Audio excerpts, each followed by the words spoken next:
Buenas tardes o buenas noches, dependiendo de qué lugar nos están viendo o están observando este video también. Me encuentro en la ciudad de Cali, en Colombia, con el líder de la congregación, mi hermano José Fernando. Mi hermano José Fernando. Hola, hermano Ronald, encantado de volverlos a saludar. Qué bueno este espacio que hemos acordado pues, para poder hablar de cositas muy importantes para nuestro pueblo.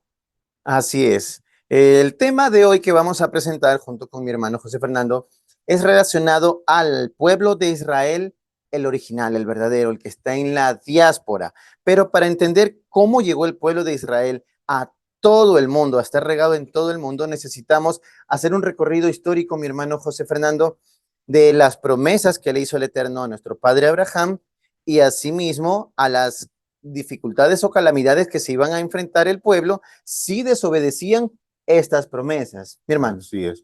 Sí, claro, y es importante iniciar primero dándole un contexto al tema de la diáspora, ¿no? Las diásporas se han presentado en todos los pueblos y en todas las culturas, y es importante tener en cuenta que el origen o lo que ocasiona una diáspora generalmente tiene que ver con un contexto histórico o político por el cual se suceden ese tipo de cosas. Ahora bien, en este orden de ideas, nos vamos a enfocar acerca del contexto del pueblo de Israel, porque hay toda una realidad acerca de todos estos acontecimientos que fueron los que dieron origen a esta dispersión del pueblo de Israel. Correcto. Recordemos nosotros que el Todopoderoso, bendito sea su nombre Yahweh, le entrega una promesa a nuestro padre Abraham. Él le dice que a través de la descendencia de él, todo el pueblo o todos sus descendientes irán regados por todas las naciones y por ende todas las naciones iban a ser bendecidas porque sus descendientes iban a estar allí. Pero ¿por qué este pueblo que se le ofrece luego entre Isaac y luego nace Jacob, se les ofrece como promesa la tierra de Canaán? Entonces, ¿cómo logramos entender nosotros que ofreciéndole la tierra de Canaán a sus descendientes es que iban a estar regados por todo el mundo? En el Deuteronomio, en el capítulo 4, en el verso 25 al 27, se menciona que el pueblo entrará a la tierra, que tendrá las provisiones, tendrá las bendiciones, tendrán el pacto y asimismo el pueblo por la desobediencia de estos mandamientos iba a ser expulsados, mi hermano. Sí, claro, y aquí es importante hacer mención a algo muy relevante en este tema, y es que el pueblo de Israel tiene hablemos del pueblo de Israel histórico, el Israel de la Torá. Ese pueblo tiene un compromiso pactado, porque de hecho ellos pactaron un compromiso con el Eterno, Yahweh Sebaot, y ese compromiso los obligaba a ellos a sujetarse a las normas, mandamientos y estatutos que el Eterno les había ordenado, porque ellos tenían una normatividad que cumplir y esa normatividad los hacía diferentes a otras naciones. Pero ocurre que en el devenir de los tiempos eh, se presentan transgresiones a esos estatutos que se habían acordado. Y pues siendo legales y viéndolo desde el punto de vista legal, esa transgresión genera una penalidad y esa penalidad es precisamente que la cobertura que el Eterno había prometido sobre su pueblo de Israel deja de darse o cesa esa cobertura y por esa razón muchas otras culturas pueden invadir e inclusive se presentan cosas como las que nunca se pudieron, que uno nunca pudo imaginarse que podían ocurrir. Por ejemplo, que uno ver que un romano como Pompeyo pueda entrar hasta el mismo lugar santísimo y pueda entrar sin sufrir ningún daño. Cuando antes un Cohen Gadol, un sumo sacerdote, en su mayor estado de santidad era el único que podía entrar. Entonces, todas estas cosas obedecen a que hubo unas transgresiones con respecto al pacto original que el pueblo había hecho. Y eso es lo que ha ocasionado toda esta serie de cuestiones que llevaron al fin a que esa cobertura que el Eterno había jurado a su pueblo de Israel cesara y por esa razón los pueblos vienen, vemos al profeta Daniel haciendo una línea de tiempo, ese timeline que hace Daniel nos ubica en una visión en la cual el Eterno muestra con anticipación cómo iban a sucederse todos los reinos de la tierra, prácticamente la posesión sobre el pueblo de Israel.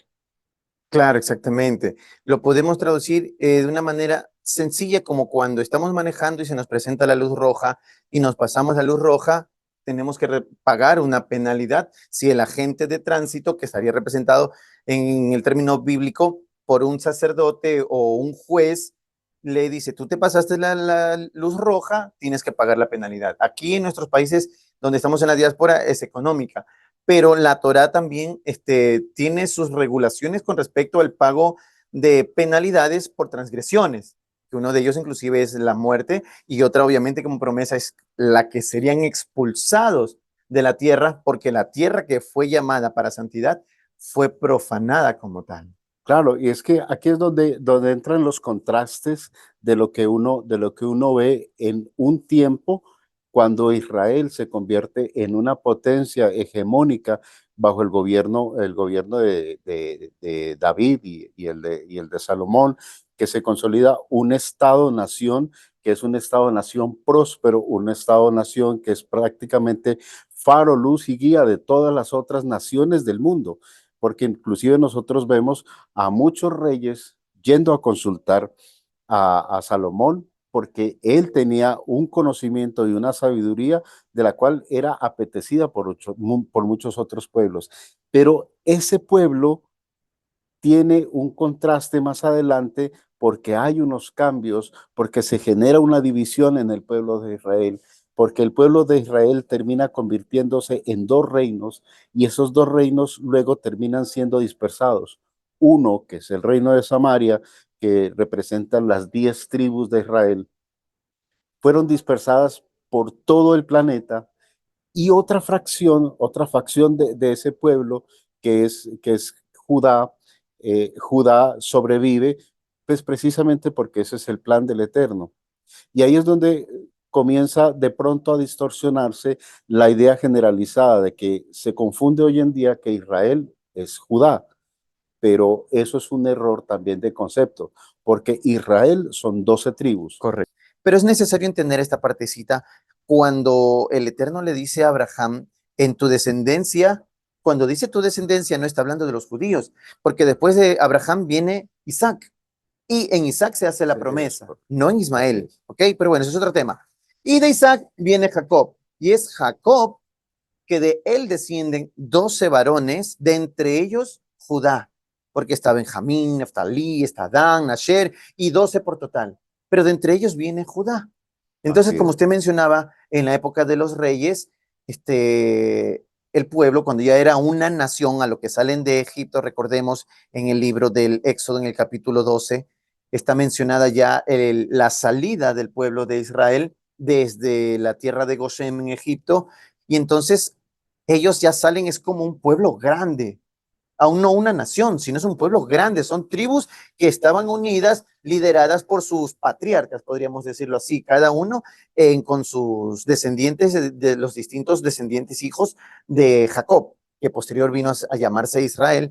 Entonces ya cuando entran a la tierra, en el libro del Éxodo mismo, a partir del capítulo 20 en adelante, el Eterno empieza a mencionarle la Torá, cuando se da ahí en el monte Sinaí, le dan los mandamientos en adelante. Todo el libro del Éxodo está hablando bastante de esos estatutos, esas leyes, esas instrucciones que les da a ellos para que puedan tener un buen convivir como nación en la tierra de Canaán que le iban a tomar para formar ahí sí el reino de Israel con las 12 tribus como tal. Es entonces que allí es donde se ejecuta lo que en algún momento dijo el eterno Abraham. Allí es donde harán idolatría, lo que mencionamos al principio en el libro del Deuteronomio, en el capítulo Así es. 4. Harán idolatría y la idolatría se paga con penalidades de muerte. Entonces, Claro. debido a todo eso es que el Creador eh, no le quedó de otra más que sacar esta tierra a esta gente que estaba profanando esta tierra que en algún momento se limpió por los descendientes de aquellos que salieron de Gosén. se limpió esa tierra con Josué a cargo. Se quedó totalmente apartada, que es lo que se llama tierra santa, tierra apartada para el propósito único de servirle a Yahweh a través de guardar sus mandamientos.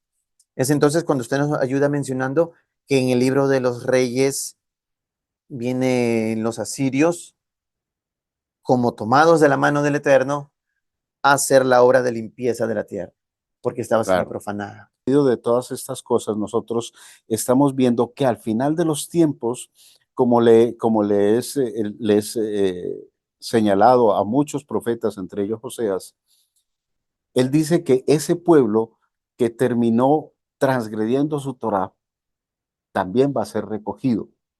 Exactamente. A veces podríamos dudar nosotros en pensar, pero ¿por qué solamente en el que el mundo generalizado le dice Dios, ¿por qué solo Dios eligió al pueblo de Israel? ¿O por qué solo Dios eligió a los judíos? En el libro de Jacer, que pueden buscarlo, está mencionado en la Biblia también, en el libro de Segunda de Samuel, en el libro de Josué, está mencionado. En el Nuevo Testamento también Pablo menciona de los sucesos históricos cuando están hablando de Janes y Jambres que descienden de Bilam. Eso está en el libro de Jacer. Podemos nosotros encontrar mayor contexto de lo que sería la vida de Abraham. Y entendamos que el Eterno eligió a Adán, como lo mencionamos ustedes al principio, a Adán, a su descendiente Set, porque Abel le quitó la vida a Caín. Entonces, de Adán viene Set, viene Matusalén, viene Enoch, luego con Noé, y de Noé vienen sus tres hijos, Cam, Sem y Jafet. Así Si es. no conocemos esta partecita de la historia, no podremos entender por qué el Eterno eligió a Abraham. Y es que de Sem, el hijo de Noé, tiene su descendiente llamado Eber, y de Eber viene Abraham, Los que es hijo hebreos. de Tareo, Es Terah. correcto. Entonces, ahí nosotros vemos que todo se trata de un linaje. Entendiendo toda esta parte de aquí, cuando ya hemos conocido el contexto que menciona mi hermano Fernando, podemos entender que las 10 tribus fueron expulsadas y fueron llevadas por los asirios y regadas por el mundo conocido. Entonces queda solamente Judá a la cabeza y Benjamín en las tierras del sur, que luego se forma un reino con los descendientes del rey Salmón. Ahí es donde se empieza a llamar a este pueblo el reino de Judea. ¿Quiénes habitaban allí? Los judíos. Y como se mantiene este pensamiento y este término de que los del reino de Judea son judíos, sin importar si habían levitas, si habían benjaminitas y de Es otras correcto. tribus que vinieron del norte y también se vinieron abajo al reino del sur, entonces todos fueron llamados y denominados judíos. Cuando transgrede y es sujeto de dispersión, ese pueblo que tiene que emigrar, ese pueblo emigra a muchas partes. Muchos quedan, por ejemplo, en Babilonia, lo que es hoy el actual Irán e Irak. Muchos quedan en Asiria, que hoy también forma parte de todo lo que es Pakistán, de todo lo que es el gobierno de Siria, Líbano. Pero hay muchos otros pueblos de israelitas dispersos que van, por ejemplo, a España. En España se convierten en pueblo emigrante, y ese fenómeno de migración es común verlo en muchas naciones, pero ocurre algo importante, que ese pueblo que va a España va con un legado cultural muy arraigado. Y por ejemplo, en España, cuando se hace el ordenamiento jurídico de todas estas personas que comienzan a emigrar a España, España lo ve bajo su contexto occidental y su contexto católico romano, ve a los judíos como una tribu, como una raza o como un grupo de personas que llegan a aportar y ellos ven la valía que tiene el pueblo de Israel porque es un pueblo entendido, pero ellos los consideran como una raza invasora, como un grupo invasor. Y por eso dentro de las leyes católicas nosotros vemos que ellos hablan de las juderías. Y las juderías es la forma como en España se tratan todas las cosas que practicaban los judíos. Cuando nosotros analizamos ese tema, lo que ellos hacían era guardar los mandamientos que desde hace tiempos les habían sido instruidos. Claro, venían también mezclados con cosas que también se heredaron, con cosas que se filtraron, como el tema de las halajá y de todo el concepto rabínico, que eso es lo que conforma hoy todo el aspecto doctrinal que tiene el pueblo judío. Pero esas juderías de las que llamaban, esas juderías siempre fueron el foco de atención de los pueblos, de los pueblos occidentales, especialmente en España. Y en España comienzan a sucederse cosas importantes. Por ejemplo, después de que los moros, o sea, un grupo árabe, invade a España, los judíos tienen un relativo tiempo de tranquilidad porque como son razas o son tribus que tienen Semitas. descendencia de ellos, los conocen, ellos respetan sus condiciones doctrinales, sus creencias, las respetan, y el pueblo judío, digamos que mantiene un cierto grado de tranquilidad bajo el gobierno de los moros. Pero cuando la doctrina romana católica vuelve otra vez a resurgir, los moros son expulsados. A partir de ese momento llega un régimen especial y es un régimen dictatorial y muy severo. Los judíos que en ese momento habían en España comienzan a ser perseguidos, y esa persecución se ha presentado a lo largo de la historia. Y en medio de esa persecución ocurre que ellos se ven obligados a asumir posiciones como dejar de creer o dejar de seguir practicando sus ritos ancestrales y comenzar a practicar ritos que les han sido autoimpuestos, como el tema del catolicismo. Muchos de esos judíos, fieles a sus creencias, prefieren irse a la cárcel que convertirse al catolicismo. Hay otros que por lo contrario sucumben y terminan convirtiéndose al catolicismo. Ese grupo de disidentes, digámoslo de esa forma, que va a la cárcel, tenían prácticamente los días contados, cuando la reina Isabel la Católica y el príncipe de Aragón asumen todo el control de Castilla, y ellos les ordenan que tienen que abandonar esa región. El Eterno eh, utiliza un personaje muy clave aquí, que es Cristóbal Colón, que es un descendiente también israelita, Israelita. y a través de este personaje, el pueblo del Eterno es librado por mano del Eterno para que salga de España con rumbo hacia esa empresa nueva que Cristóbal Colón estaba empezando. Esa aventura, cuando nosotros vemos en la historia, a nosotros nos dijeron que fue la reina Isabel la Católica y que con los fondos de la realeza española se financió ese proyecto, cuando vemos que en realidad eso nunca pasó. Claro.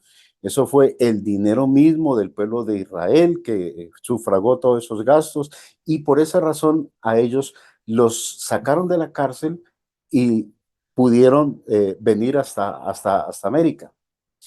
Ese tipo de acontecimientos, por ejemplo, nosotros hoy podemos sustentarlos con hechos reales, porque, por ejemplo, en medio de nuestras naciones hay muchos apellidos sefardíes que tienen origen en el pueblo de Israel que estuvo en España. Correcto, así es. Por ejemplo, los apellidos Rodríguez, los López, todo este tipo de apellidos tienen su arraigo en estas zonas. Efectivamente, todo lo que usted menciona es el dato histórico resumido en pocos minutos de lo que sería la diáspora del pueblo de Israel desde el punto de vista sefardita. Recordemos que también existe un pueblo al que se le llama los Ashkenazim, que dicen ser judíos también, ¿no? Entonces entendamos que todo esto de la diáspora, como usted lo menciona, mi hermano Fernando, se debe a la transgresión de los mandamientos. ¿Por qué? Una vez que son regresados o se cumple el tiempo en Babilonia, que fueron 70 años, como dijo la palabra del Eterno a Jeremías, regresan nuevamente a Judea, ya no a Israel, porque ya era el reino de Judea, ¿no? Ya Roma inclusive estaba tomando fuerza para poder ir conquistando poco a poco las tierras, ir ganándole territorio a los griegos que habían conquistado y habían helenizado todo el Oriente Medio, el Oriente Próximo y el Mediterráneo. Entonces nos encontramos nosotros con una situación en la que ya viene el pueblo con una cultura totalmente diferente, desde Babilonia hasta la nueva tierra de Judea. Viene a ser nueva totalmente porque estaba barrida, estaba totalmente destruida, que empezaron levantando los muros del templo, empezaron a levantar los muros de la ciudad de Jerusalén, y el pueblo empezó desde cero nuevamente. Empezó entonces, resulta que ellos vienen inclusive con sus nuevas culturas, vienen trayendo lo que se conocería como la cábala posteriormente, conocimiento esotérico de los magis caldeos, los llamados sabios, que de ahí es donde viene la, digámoslo así, la adoración de los actuales judíos hacia sus rabinos, por el hecho de tener un conocimiento muy aparte de lo que el Eterno nos mandó a conocer, que es la Torah, y practicarlo. Pero bueno, eso es otro tema a tratar, que igual lo estaremos mencionando aquí. Entonces, mi hermano, cuando sucede esto de aquí, de que el pueblo es regresado o se le permite regresar de Babilonia nuevamente a Judea, resulta que el pueblo tuvo que haberse arrepentido, tuvo que haber cambiado sus prácticas, porque ya probó 70 años que la palabra del Eterno es fiel, y cuando dices que dicen ahí, por ejemplo, aunque yo peque, Dios sigue siendo fiel, lo que quiere decir es que aunque tú peques, la fidelidad que está mencionada en la Torah se va a ejecutar. Traicionaste, si te prometí que si traicionabas mis mandamientos te iba a expulsar, ya probaron, fueron expulsados, regresan a la tierra. ¿Qué hace entonces desde el punto de vista histórico que el pueblo de Israel, ya años, que hablemos de unos 200 años anterior a Yeshua, cuando ya viene la época de los macabeos, hasta donde viene la época de Yeshua, las guerras judeos-romanas, qué hace que este pueblo como tal nuevamente vaya a sufrir esa calamidad que ha durado hasta el día de hoy? Por ejemplo, la historia de los macabeos es una historia contradictoria y muy pocos la conocen. En medio de estas cosas, por ejemplo, nosotros lo que podríamos entender es que el pueblo seleucida que resulta después de de Carlomagno, hay dos facciones que se pelean la hegemonía sobre la Mesopotamia. Uno desde el norte, que es Seleuco, y el otro desde el sur, que es Ptolomeo. Generales de Alejandro Magno. Generales de Carlomagno, de Alejandro Magno, perdón, que sobreviven después de la muerte de Alejandro Magno. Eran sus parejas, Exactamente. claro. Entonces, los seleucidas invaden y ellos son los que tienen el poder. Luego los Ptolomeos y así sucesivamente. En medio de estas situaciones sucede que esas guerras que se ocurren entre estas dos facciones van debilitando al imperio griego. Y al mismo tiempo el imperio romano comienza a florecer. La misma situación estaba pasando en esos tiempos. Viene Grecia y todo este conglomerado de herencia viene perdiendo hegemonía, ellos vienen ya en declive y el pueblo romano comienza a florecer. Y en el medio de esas cosas, desesperadamente, por ejemplo, vemos a Antíoco IV Epífanes, que trata de regresar a Egipto a poder recuperar lo que históricamente habían adquirido sus predecesores, y sucede que allá se encuentra con el Imperio Romano, que está a favor de la facción tolemaica. Allá se encuentra con un general que le dice: no vas a seguir en tu cuento de seguir invadiendo. Estoy parafraseando la historia. Y el general romano, el general Antíoco IV Epífanes le dice: déjame un tiempo, yo lo pienso. Y en ese momento el general traza con su espada un círculo alrededor de él y le dice: aquí lo vas a pensar y aquí vas a decidir. ¿Vas a seguir invadiendo o no? Y entonces el general en ese momento, como sabe que se está enfrentando a un imperio ya poderoso que es el romano, decide dejar a un lado sus intereses sobre Egipto y regresar a Babilonia.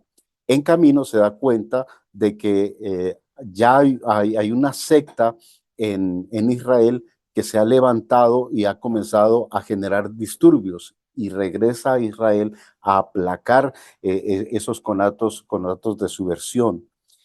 Molesto por esa situación, levanta una transgresión sobre las costumbres israelíes, sobre las costumbres del Eterno, y hace un sacrificio pagano en el templo. Esto ocasiona que el pueblo de Judá se levante en rebelión y esto acrecenta el ánimo de todos los israelitas, y los israelitas que estaban, digamos, divididos en varias facciones, se unen todos en contra del imperio griego y ellos son derrocados. Una vez derrocados, esta facción judea son los macabeos, los famosos macabeos. Ellos son una descendencia levítica, pero ellos, asumiendo ya el papel, el rol de líderes después de esta situación, ellos deciden ir más allá. Y entonces aparece Juan Hircano, y Juan Hircano aparece ya conquistando naciones y reinos y anexionando territorios que no son judíos. Y ahí lo vemos cuando entra a Idumea y los convierte a los idumeos, los convierte en judíos. De esa Idumea nace un personaje o sale un personaje que es Antípatro, y Antípatro se convierte en el general de los ejércitos de Hircano. A la muerte de Hircano, este Antípatro, un personaje idumeo, ya tenía a sus hijos preparándose en Roma.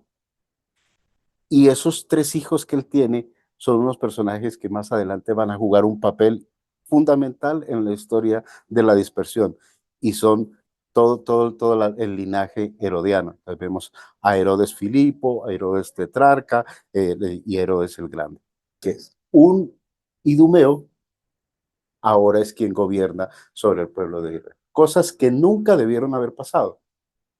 Entonces nosotros vemos a un Herodes levantando un templo donde se pueda continuar con los sacrificios del pueblo. Todas estas cosas tienen muchísimo que ver y forman parte de la contaminación que el pueblo de Israel hizo premeditadamente, y por esa razón perdió la cobertura del Eterno. La transgresión que podemos ver aquí es que Juan Hircano y los macabeos, globalizando, ¿no? Descendiendo de levitas, tomaron el poder y el reino que a ellos no les competía, Claro. porque realmente el reino se le fue dado a la tribu de Judá. Y por esta transgresión suman un sinnúmero de errores que llegan obviamente a pagar los platos rotos del pueblo, Claro. ¿no?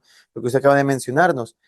Sí, los macabeos toman el liderazgo, toman el poder, luego Juan Hircano también se hace con el poder del reino o la provincia de Judea, son liberados de los griegos, pero ponen a idumeos que Claro. se mezclaron con cananeos. Idumeos son los que descienden de Edom. Este Edom es el hijo de Jacob, el hijo de Jacob, Esaú. ¿verdad? Esaú, que se casó con las cananeas, y todos sus descendientes son prácticamente aquellos que hoy en día serían los falsos judíos, e inclusive los romanos que están gobernando el mundo entero, ¿no? Y esa mezcla que ellos hicieron ha sido tan fatal porque primero se filtra un linaje idumeo, que es un linaje, es una mestización del pueblo. Y es un linaje no permitido Estaba dentro del pueblo de prohibido, Israel. correcto. Y ese linaje más adelante se mezcla con otra tribu bárbara que son los házaros. Correcto. Para poder entender, le interrumpo a mi hermano Fernando, para poder entender quiénes son estos házaros, son descendientes de los pueblos turcos mongoles que vienen del centro de Asia, son descendientes de Jafet. Por eso es necesario entender y comprender que de los descendientes de Noé, Cam, Sem y Jafet, es prácticamente toda esta historia que se está mencionando. Si no logramos entender de qué descendencia de linaje provienen ellos, vamos a pensar que todas las personas de las que se habla en la Biblia son personas que Dios o el Eterno eligió para hacer un propósito positivo. Entendamos que la Biblia es un libro histórico, no es un libro religioso. Entonces, comprendiendo que estos llamados házaros posteriores, porque eran tribus nómadas, eran pequeños pueblos que se juntaron como tal, eran invasores, de ahí descienden inclusive los hunos, que eran llamémosle, pueblos guerreros que eran contratados por otros pueblos, otras naciones, para invadir otras tierras. Ellos vendrían a ser lo que militarmente se denominaría un grupo de élite contratada para invadir, pero que no son de esta tierra, Exactamente, unos ¿verdad? mercenarios prácticamente. Mercenarios, esa es la palabra clave. Entonces, estas personas, estos posterior llamados házaros que ya fueron luego gobernados y se unieron como una sola nación, ellos practicaban el paganismo, que era la religión de aquel entonces, no Claro, normal, en cualquier parte de la historia se menciona esto. Entonces, este pueblo que en lengua búlgara viene a traducirse házaro como errante, o sea, que vienen de aquí, de allá, que van para allá, que no saben de dónde son, pero se reunieron y se formó un caganato, que es lo que llamaríamos en español como un reino del pueblo de los errantes. Y vemos que parte de la historia nos ayuda mencionando que en la época del rey Bulan, el año 600 después de la era de Yeshua, es que toma la decisión al ver que hay pueblos que tienen sus propias culturas y sus propias religiones, ya había nacido el cristianismo como tal, inclusive ya estaba fragmentándose en los católicos y en los ortodoxos rusos, ¿verdad? Los de Constantino, no, Constante.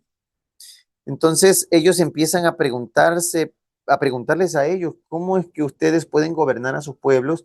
Y ellos les mencionan a sus religiones. Y bueno, ¿cuál es la religión perfecta? Porque yo tengo mi pueblo, dice el rey Gulán, que somos una nación de tribus de distintos lugares que nos hemos formado como un pueblo, pero no tenemos religión. Esta gente que tengo es perversa, son asesinos, matan, violan, roban, no tienen un control y veo que ustedes imponen leyes, imponen temor a estas personas a través de sus distintas religiones, hablando del cristianismo, catolicismo, los ortodoxos y a la vez también los musulmanes en, en, en lo que sería el nacimiento del sí. posterior Islam.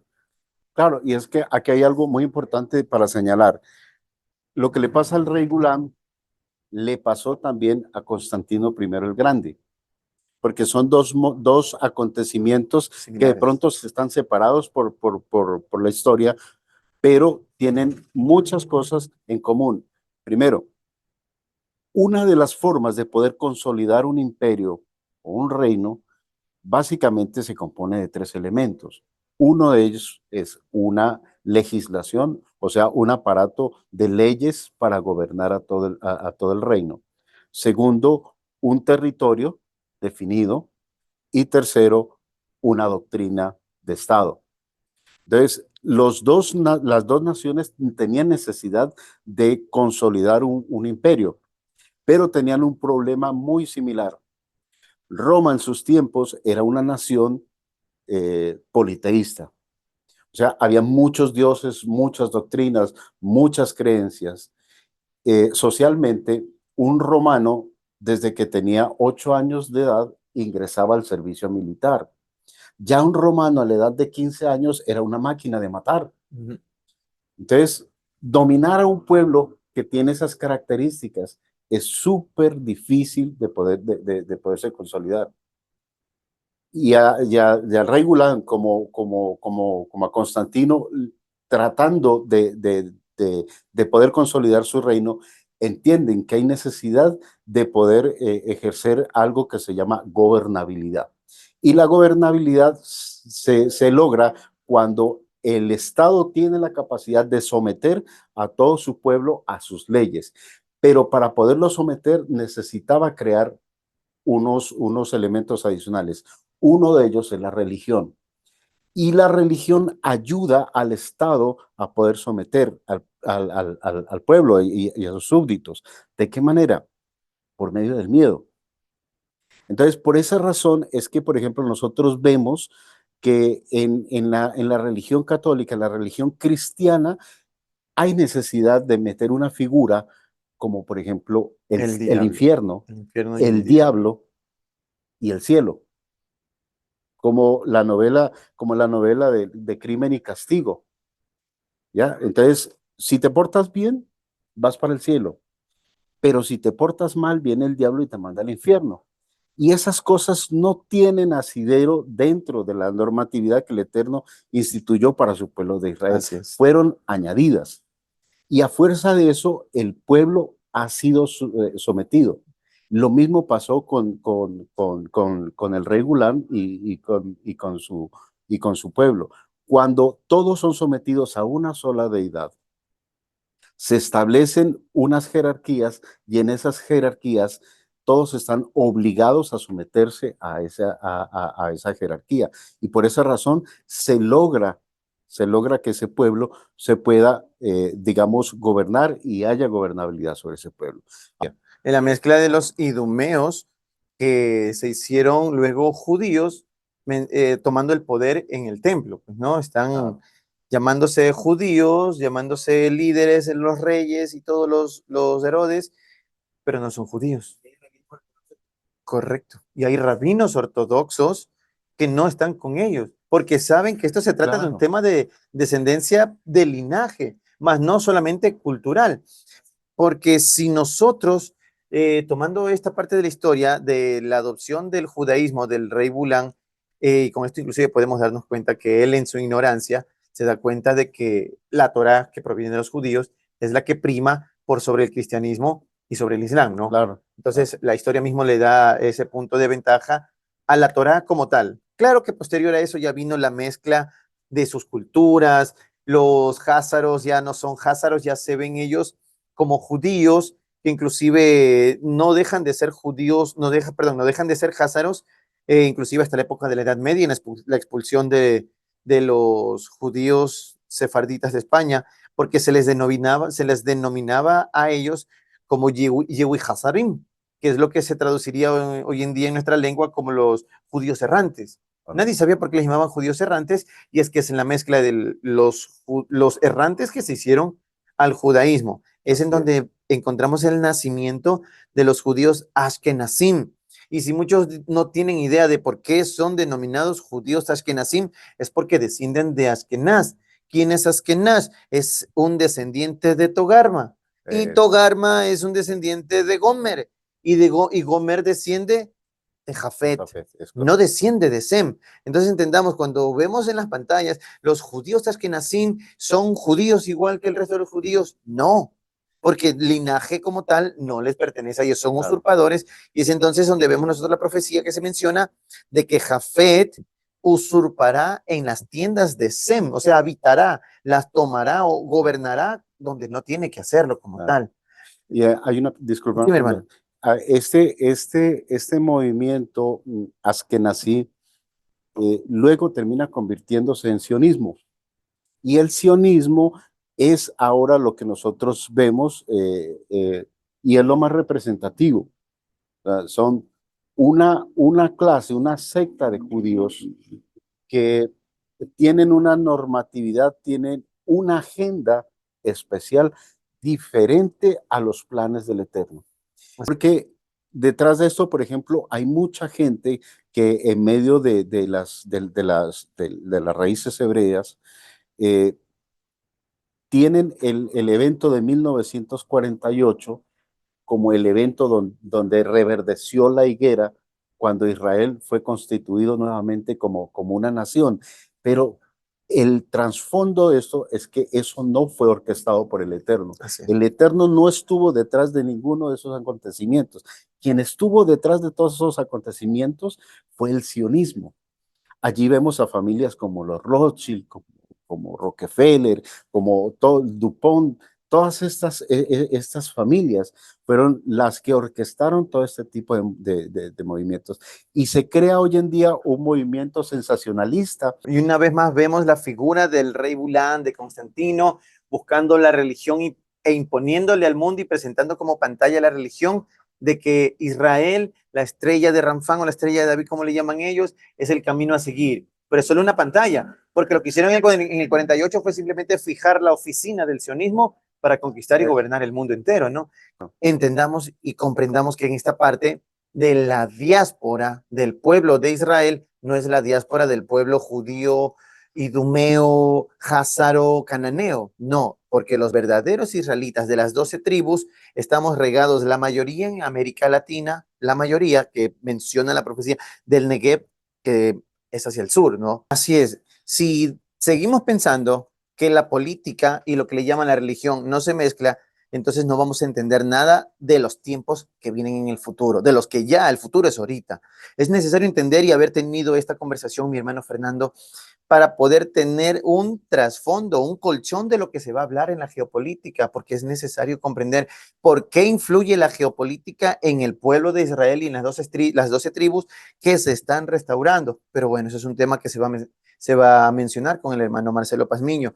Quiero agradecerle a usted, mi hermano Fernando.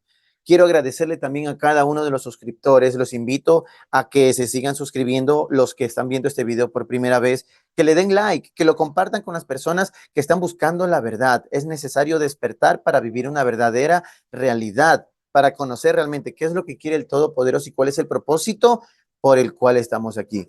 Un abrazo, suscríbanse porque vienen nuevos temas que se van a tocar y nos va a ayudar a tener mayor luz en este mensaje, en esta restauración del pueblo de Israel de las 12 tribus. Mi hermano Fernando, una vez más, muy agradecido con usted. Un gusto estar aquí en la ciudad de Cali, Colombia.